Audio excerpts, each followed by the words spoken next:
I am the mother of John James, who is a baby who almost 5 years ago died in childbirth at, I'm allowed to say this, at the Coit House Birth Center in Buffalo, New York, owned and operated by Maura Winkler, and with the assistance of midwives of the FICA midwifery group, which is also owned and operated by Maura Winkler. And I'm fully legally allowed to say that. And I double checked that with my lawyer, that exact sentence. And she said, you're good to go. So that feels really good to say. It took 4.5 years after my son's death to finally get to the point of settlement. And I'm not allowed to talk about how much I got, which I'll be completely honest, I think it's a little silly on because it's like the insurance companies don't want us to talk about it. But like if we started talking about how much money we were getting, I don't think a lot of people would do it.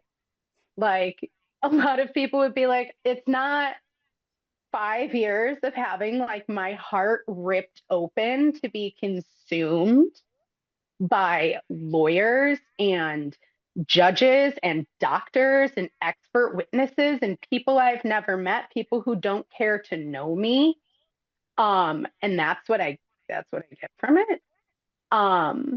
But it was in non-financial ways entirely worth it. So I'm happy. I mean, financially, it was still worth it, but um, I'm not allowed to talk about the people who the lawsuit actually settled with. So the specific midwives who were involved, any details about them, and nor would I want to, because I'll be honest, the people who were in the room with me that day, aside from one of them, well, two of them, but the second one eventually did wind up changing. But most of the people who were there that day really impacted by what happened. And some of them, it took them a long time to get there. And it was like not an immediate response, but most people did eventually get to a point of realizing that what happened wasn't normal. At least that's their behavior from the behavior that I know. I've never spoken with any of them again, so I can't speak for them. But there is a little bit of remorse that I've seen exhibited through behavior.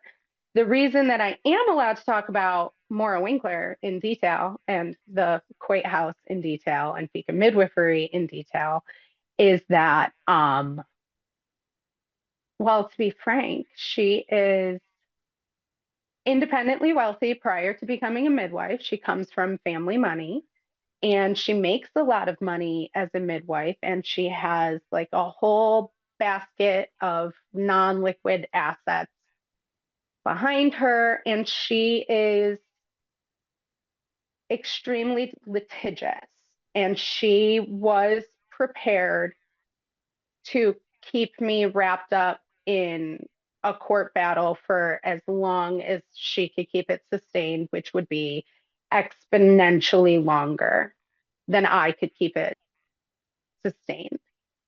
So she essentially put it out there when we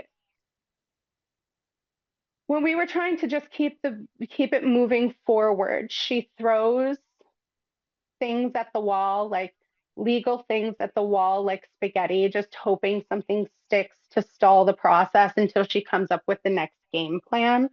And she was doing a lot of that.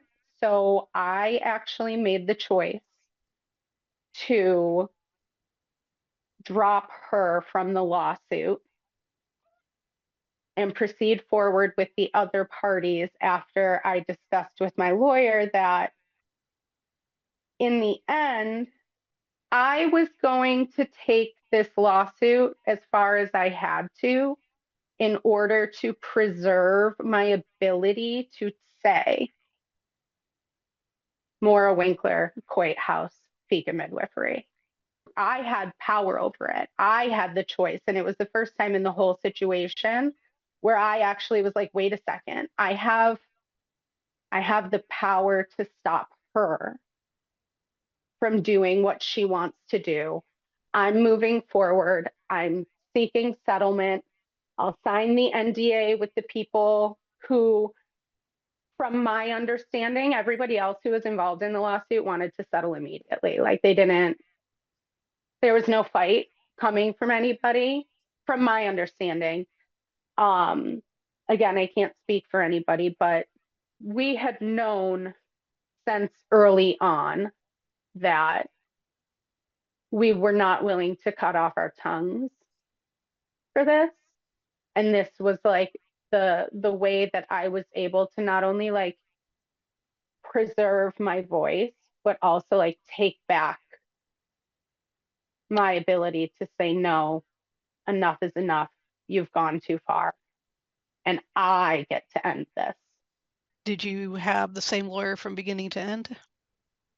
I did not. There was one family who lost their baby while I was pregnant with John. And those are the two losses that this birth center and midwifery company have had.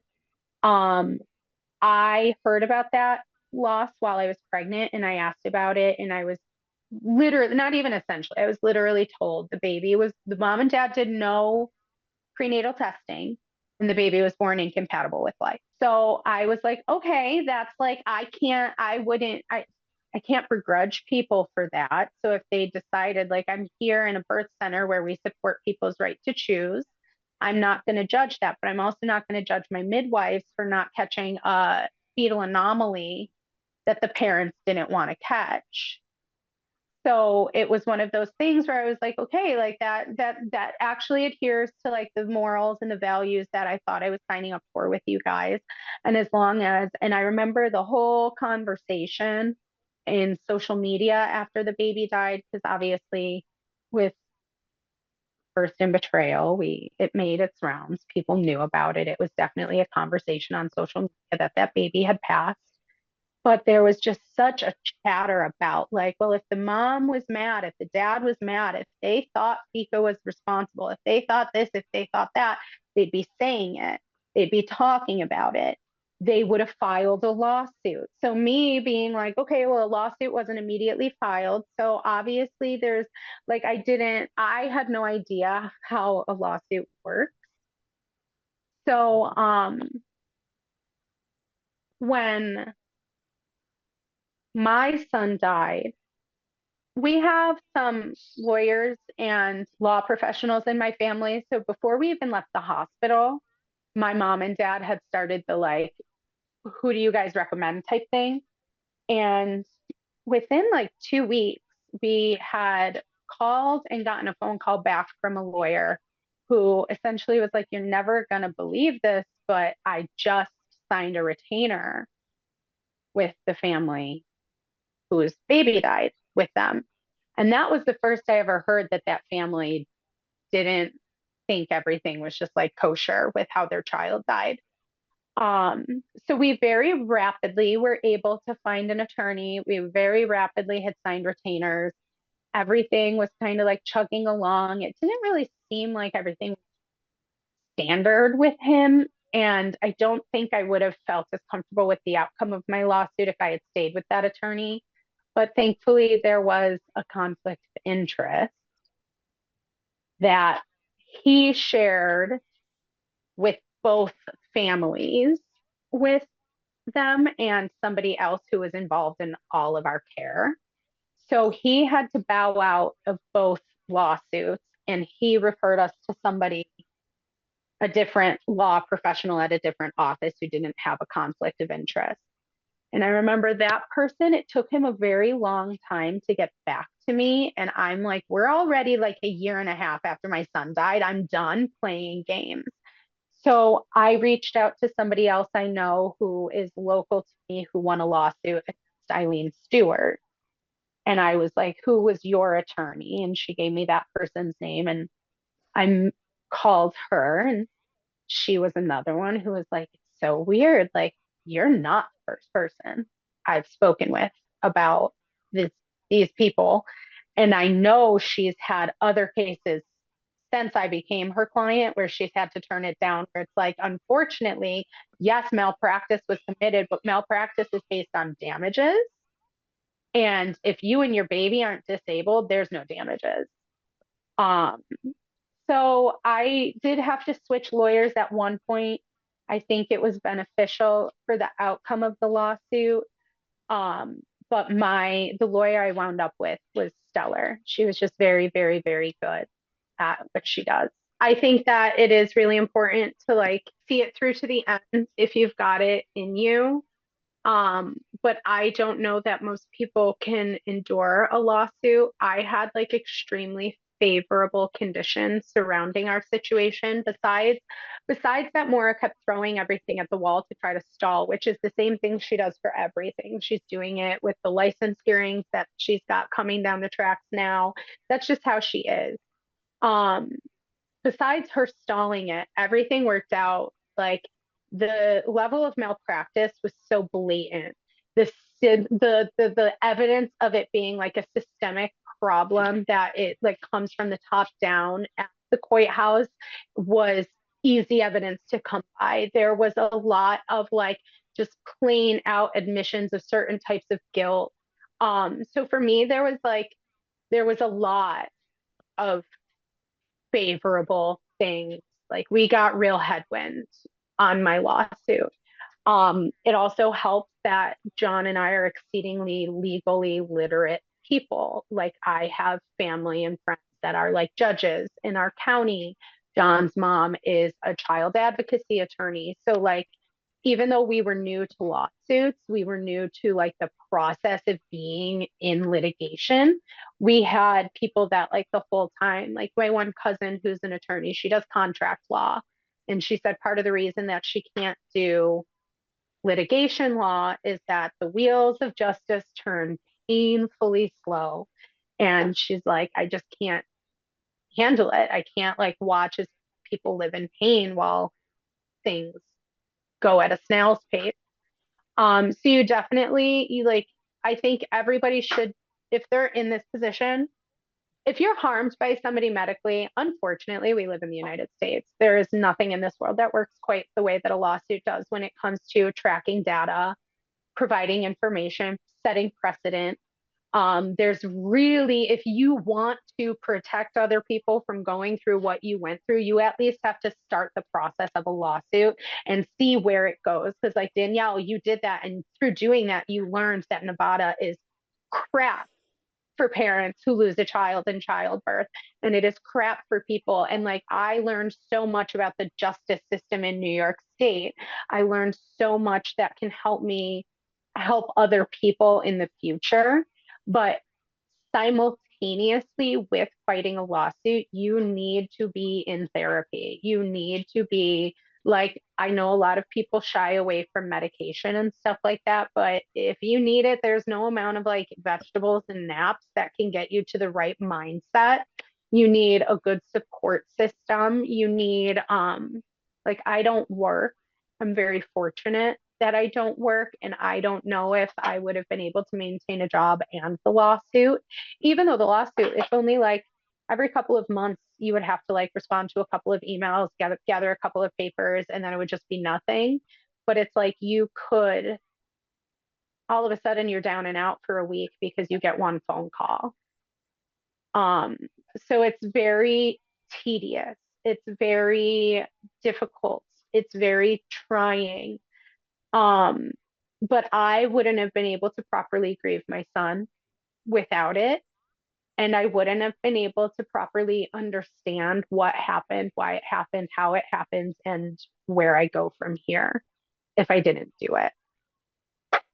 And I would have gotten that no matter what the outcome of the lawsuit was, that's where I would have gotten. Because, like I said, I needed to start it and see where it finished based on my set of circumstances. Yeah, I think it's definitely worth it.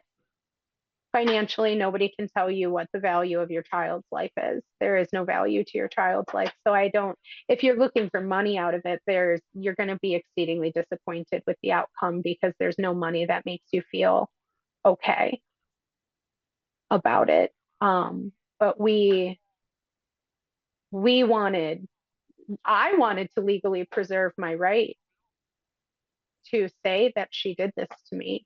And how do you feel now that everything's done? Because I know it's been a long, long process to get through it. So how are you doing now afterwards?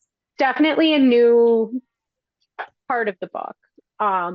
It's still so fresh because we're only in February now. It just settled. June 20th was mediation. The last and final check of the settlement just cleared in my account like a week ago. So it's all still very fresh, but it's definitely like we turned a page and like there was a part of my life that is over. Exactly how anybody feels on the like first couple steps of a new journey. It's just like a journey that's informed by a lot more pain and grief than the average float.